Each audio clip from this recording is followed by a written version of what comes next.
Good morning, friends. Welcome back. My name is Mel Rose, and I'm here to share some astrology and tarot. This reading is for today, Tuesday, March 7, 2023.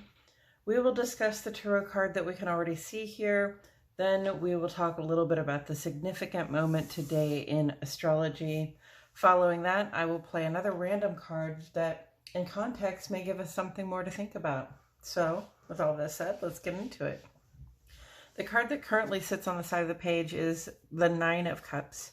And it's here for a reason. It's here because it corresponds in astrology with the second 10 days or the second decan of the sun's transit here in the land of Pisces. Pisces is a water element symbolism, and it's a water sign actually. And the Nine of Cups is water element symbolism. Water element symbolism has to do with how things feel to us. What is it that arises with our emotions, what physical sensations we have, what thoughts we have, what questions arise as well.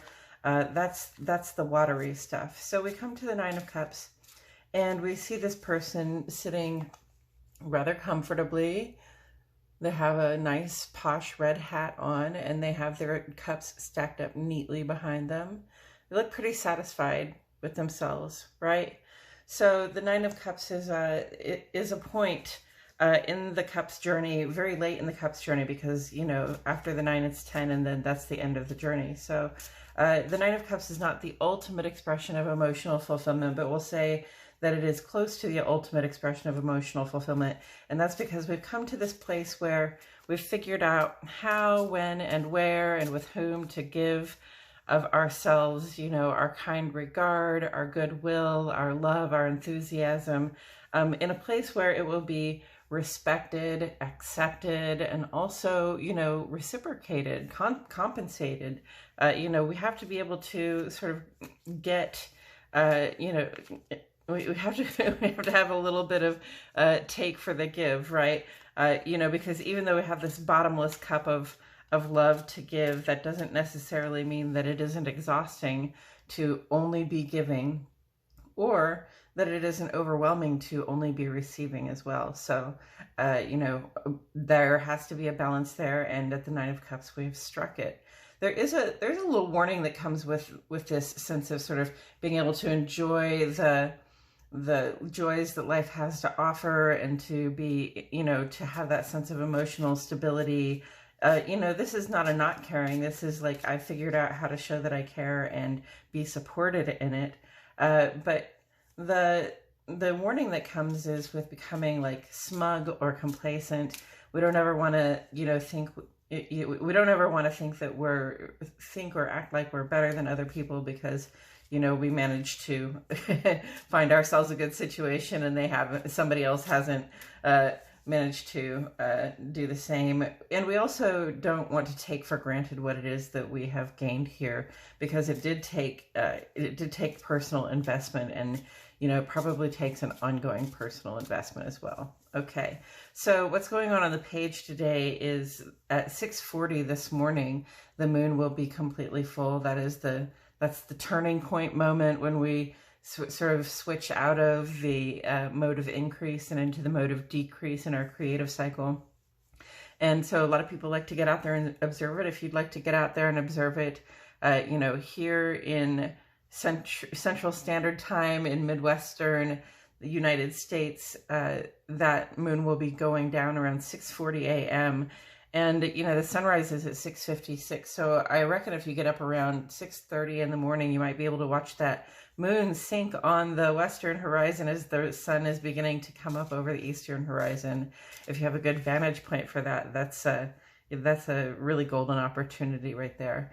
And, you know, of course, the full moon is a time when we reflect on what we have accomplished. We sort of take a break, relax, pat ourselves on the back for the things we have gotten done over the last weeks and also months. And, you know, celebrating what we've been able to accomplish, celebrating ourselves for being, you know, magnificently capable accomplishers of goals, and also celebrating others for what they've done and for the support that they've lent us as we achieved what we wanted to achieve.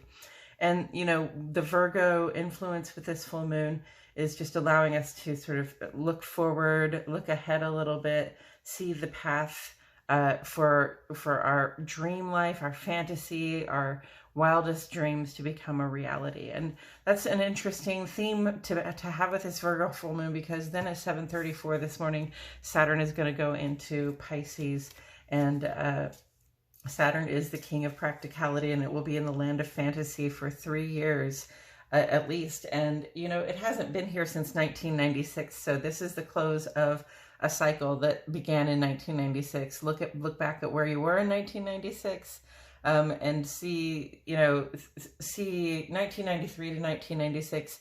Think about, you know, the sort of themes of that time for yourself, what you went through in terms of feeling secure, stable, supported, the work that you were doing, the work that you still needed to do, right? You know, Saturn in Pisces is really a time when we can bring up some old wisdom, like some old things can come to light as though they were new. You know, it gives us a discipline and practicality in our spiritual searching. So, you know, it can also help us be better in control of addictions and habits of ourselves and of culture, right? We have these cultural addictions to things like sports and you know, just consuming, just buying stuff. These cultural habits around great big tasty meals at restaurants and things like that. There's also going to be some water control issues coming up, okay? Because Pisces is mutable water, which means it disperses watery energy. For us, that means like emotion and intuition and things that we feel, connections that we feel. And, you know, Saturn is there to bring, Saturn and Pisces couldn't be more different that way, because Saturn really actually builds walls, really creates structure, and allows us to, you know, manifest in reality what it is that we think we can do. And, you know, the great thing about that is that, you know, being in Pisces, we kind of can imagine almost anything happening.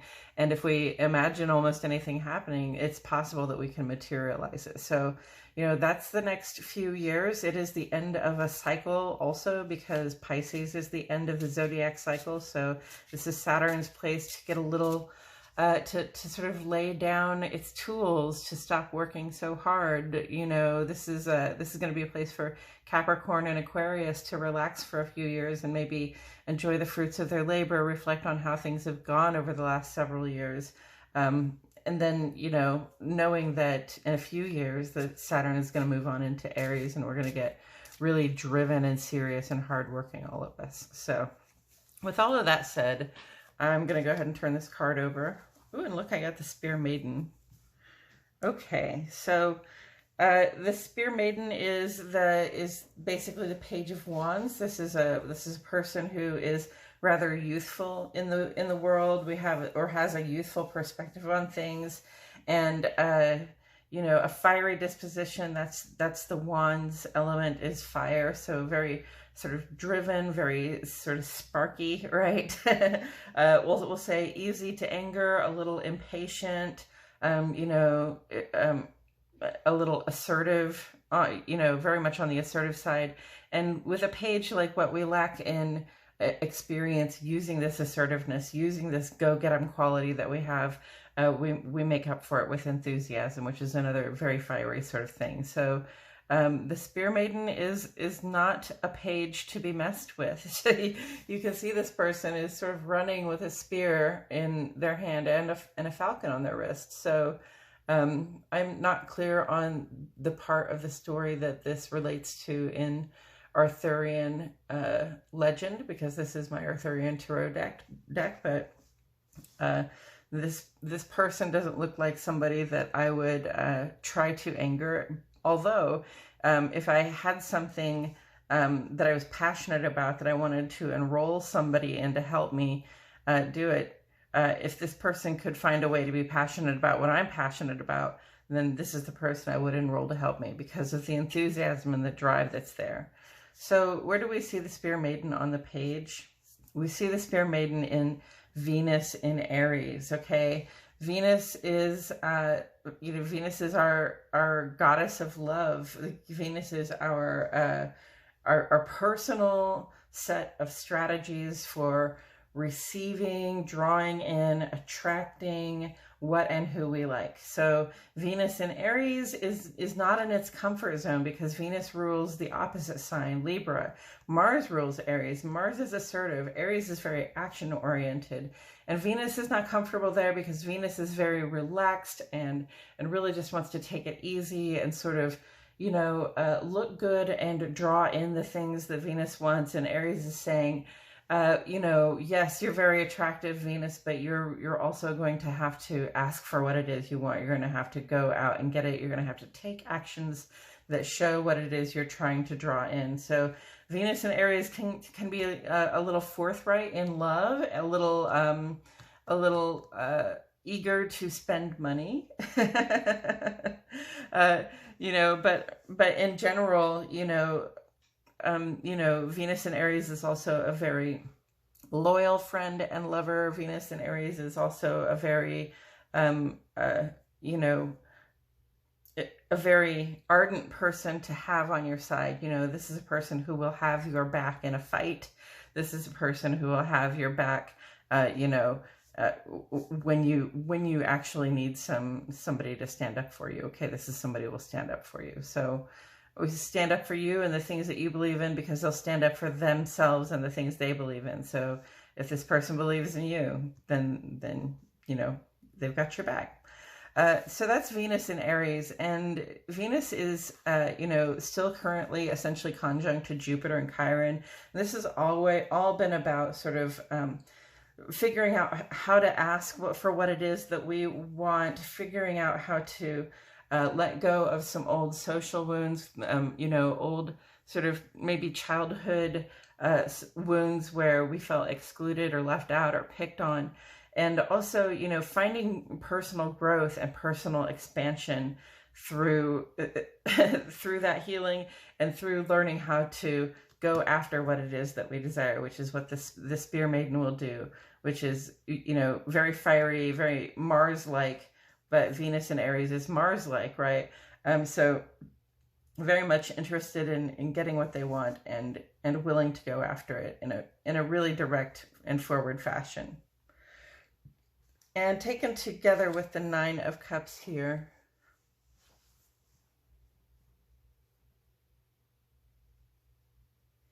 there's this sense here of perhaps resting on our laurels a little bit when I see the activity here. You have a person just sitting with their hands crossed across their chest like, this is enough. This feels great. I got here, I learned a lot of lessons along the way. This feels pretty satisfying to me, right? But the Spear Maiden is saying, yeah, you're not at the end of the cycle though. You don't just get hung up at 9. We're always evolving, we're always growing, we're always making progress, right? So the Spear Maiden is going to get impatient with this tendency to just sit around and just sort of enjoy the fruits of our labors and hang out. So and that's okay. That's okay. We've got a few planets in Pisces. We've got several planets now in Pisces. We'll have 4 as of tomorrow. Or as of today, actually. So, we've got this sort of tension between the Piscean energy and the Aries energy is what I'm seeing, because this could be a very Saturn in Pisces kind of feeling like, look, I gave of myself. I worked hard, on myself. I worked hard. I gave of myself very emotionally. I gave a lot of my time, a lot of my spirit, a lot of my energy. And now I feel like I would like to take a little break and just enjoy the peace that I've found. And that's valid. It's very good to enjoy the peace that you've found. The sun is still currently in the land of Pisces as well. So there's a certain amount of that's just going to be happening in our lives right now anyway.